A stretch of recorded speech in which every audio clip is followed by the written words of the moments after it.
ეს ბელარუსული სიმღერა, რომელსაც არტისტები ლონდონის სცენაზე შეასრულებენ. ამ ღონისძიებით ისინი ადამიანის უფლებების დაცვას და თანასწორობას უჭერენ მხარს. ეს კი ბელარუსის თავისუფალი თეატრია, ხელოვნების სფეროში ერთადერთი დამოუკიდებელი ჯგუფი მთელ ქვეყანაში. და რადგანაც ის მთავრობის მიმართ კრიტიკულია, დასის წევრების და აუდიტორიაც დაშინებულია. თეატრის დამფუძნებელი ნატალია კოლია დაამბობს, რომ მათი წარმოდგენები ერის ისტორიას გადმოსცემს. ეს ევროპაში უკანასკნელი დიქტატურაა და ის იძლევა სრულსურათს რაც ხდება. ადამიანებს იტაცებენ, კლავენ, აპატიმრებენ და ეს არის ძალიან მოკლე აღწერა თუ როგორ ირღვევა ადამიანის უფლებები ბელარუსში. მსახიობები ამბობენ, რომ მათ მისია გააჩნიათ და შიშზე უარი უნდა თქვათ. მათ ყავთ მეგობრები, რომლებიც ან დააპატიმრეს, ან მოკლეს. კოლიადას თქმით, ეს უბრალოდ მათი ხვედრია. ყველაფერი შეიძლება მოხდეს, როდესაც დიქტატურის პირობებში ცხოვრობ, მაგრამ ეხლა გაჩუმების დრო არ არის. ცვლილების პატარა შანსიც რომ იყოს, უნდა გამოვიყენოთ. მათი წარმოდგენა სახელად ციფრები უხეშ სტატისტიკაზეა დაფუძნებული, რომელიც ადამიანთა ტრაფიკინგს შეეხება.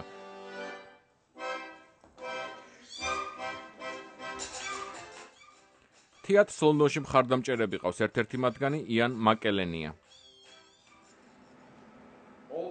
მთელი მსოფლიოს სცენაა და ქალებს და კაცებს უბრალოდ მსახიობებს აქვთ საკუთარი გასასვლელი და ხმამაღლა რომ თქვათ აქვთ საკუთარი შესასვლელიც. თეატრის დასი საზღვარგარეთ უფრო ცნობილია ვიდრე ბელარუსში, ისინი თამაშობენ ევროპაში და შეერთებულ შტატებში. ბელარუსში კი საქმე სხვაგვარადაა.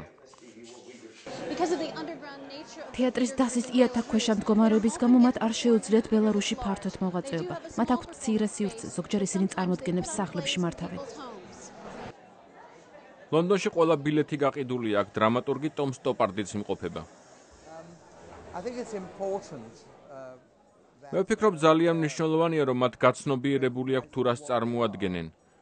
ეს არის ხალხი, რომელიც სულს და სხეულს თავისუფალ არტისტის მშვიდებს.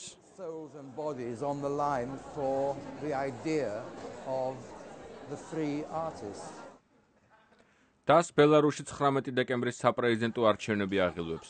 ისინი მონაწილეობას მიიღებენ, მაგრამ შედეგის იმედი არ აქვთ. ჯონ კემპნერი ექსპრესიულ ჯგუფს ცენზურის ინდექსს წარმოადგენს. ლონდონის ღონისძიება სწორედ ამ ჯგუფმა დააფინანსა. მე არ ვფიქრობ, რომ მათ არჩევნების დიდი მოლოდინი აქვთ. ყოფილ საბჭოთა კავშირში ვინც მუშაობდა, მათ იციან, რომ როდესაც სახელმწიფოს რაიმე გადაწყვეტილი აქვს, ძალით თუ მოტყუებით ამას ასრულებენ კიდეც. ალექსანდრე ლუკაშენკო უკვე 16 წელია, რაც ბელარუსის პრეზიდენტია. ის არჩევნებში კვლავ მონაწილეობს. ოპონენტები ამბობენ, რომ შედეგი უკვე ნათელია. ადრე ევროკავშირმა ის ხმების გაყალბებაში დაადანაშაულა, მაგრამ ეს კამპანია უფრო განსხვავებულია.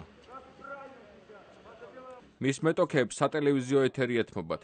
მარკ პარსი ბელარუსში 6 წელი მუშაობდა.